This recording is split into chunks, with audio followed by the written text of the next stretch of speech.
زندہ کی ایک شام، فیض احمد فیض۔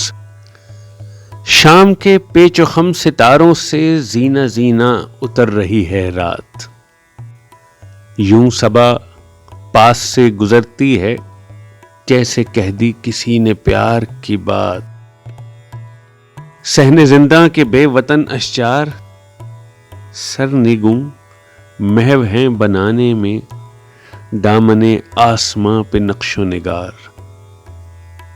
شانہ بام پر دمکتا ہے مہرباں چاندنی کا دست جمیل، خاک میں گھل گئی ہے آب نجوم، نور میں گھل گیا ہے عرش کا نیل۔ نور میں گھل گیا ہے عرش کا نیل، سبز گوشوں میں نیلگوں سائے لہلہاتے ہیں جس طرح دل میں موج درد فراق یار آئے۔ دل سے پیہم خیال کہتا ہے اتنی شیریں ہے زندگی اس پل، ظلم کا زہر گھولنے والے کامراں ہو سکیں گے آج نہ کل۔ جلوہ گاہ وصال کی شمعیں وہ بجھا بھی چکے اگر تو کیا، جلوہ گاہ وصال کی شمعیں وہ بجھا بھی چکے اگر تو کیا، چاند کو گل کریں تو ہم جانیں، چاند کو گل کریں تو ہم جانیں۔ جانے کون لوگ ہیں جو فیض کو ایتھسٹ اور کمیونسٹ کہتے تھے۔ خیر کمیونسٹ شاید وہ ہوں کہ وہ کمیونٹی کی بات کرتے تھے، مگر مجھے ان سے زیادہ خدا پہ یقین رکھنے والا شاعر اگر ملا ہے تو شاید غالب ملے۔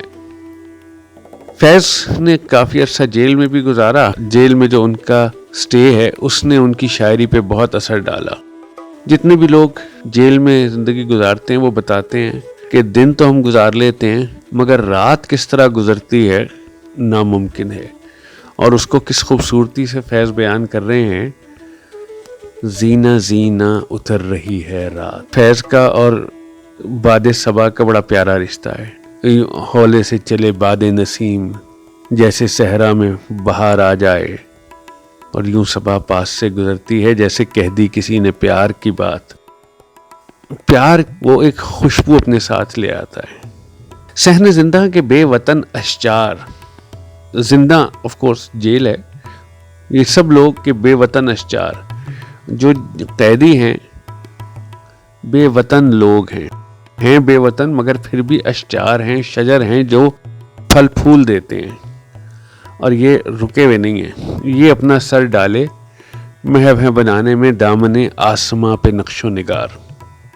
فیض نے اپنی بے شمار شاعری جیل میں، اور ابوالکلام آزاد نے غبار خاطر بھی جیل میں لکھی، ترجمان القرآن کا بھی کافی حصہ جیل میں، مولانا مودودی نے پوری تفہیم القرآن کا کریڈٹ ہی مجھے جیل میں نہ ڈال تو شاید تفہیم نہ لکھی جاتی، الطاف گوہر نے بھی اب کہا تھا۔ تو یہ بے وطن اشجار وہاں پہ بھی اپنے پھل پھول دیتے ہیں۔ اب آتے ہیں فیض کی پازیٹیوٹی کی طرف۔ دل سے پیہم خیال کہتا ہے اتنی شیریں ہے زندگی اس پل، ظلم کا زہر گھولنے والے کامراں ہو سکیں گے آج نہ کل۔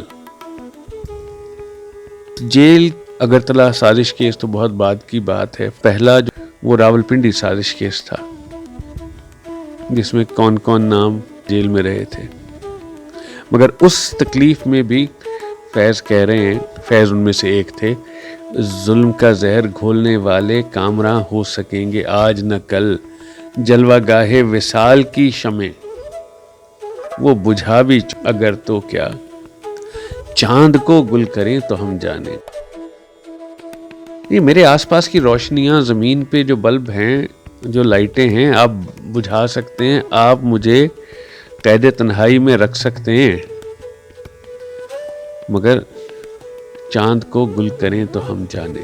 نیلسن منڈیلا نے بھی اپنی بایوگرافی میں اس چاند کو امید کا مین سورس بتایا ہے۔ جب فرعون نے اپنا یقین جلانے کی کوشش کی تھی تو موسیٰ علیہ السلام نے کہا تھا اگر تم خدا ہو تو سورج کو مشرق کے بجائے مغرب سے نکال کے دکھاؤ تو میں مانوں۔ فیض صاحب وہی دھمکی دے رہے ہیں کہ اگر تم اتنے طاقتور ہو تو چاند کو گل کرو تو میں مانوں گا. بہت شکریہ. فی امان اللہ.